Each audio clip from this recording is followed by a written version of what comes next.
Welcome to Culture Crash, where we examine what's new and old in entertainment.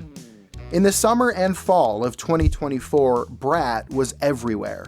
Charli XCX's sixth studio album grabbed the zeitgeist with its lime green color palette, its rave-influenced dance sound, and Charli's no-cares attitude.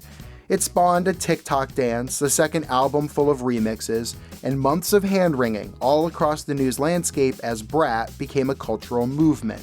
This year, Charli is officially moving on from the most explosive era of her career. First came The Moment, a theatrically released mockumentary about the pressures of growing her brand while still trying to be true to herself as an artist. The Moment is a funny satire full of pop music in-jokes, and it seems to be the final installment in the world of Brat. That's because 2 weeks after The Moment hit theaters, Charli XCX released her next album, titled Wuthering Heights. It's a soundtrack for the new film adaptation of the novel Wuthering Heights.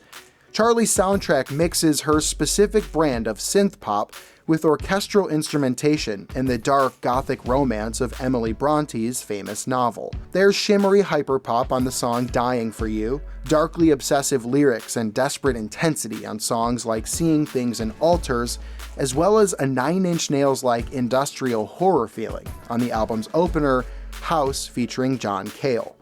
With Wuthering Heights, Charli XCX has made an album that breaks away from the specific sounds and themes of Brat, but is still of a piece with Charli's discography. In adopting new perspectives and infusing her songs with the literary longing of Emily Bronte's characters, Charli XCX has managed to strike gold once again. I'm Evan Rook.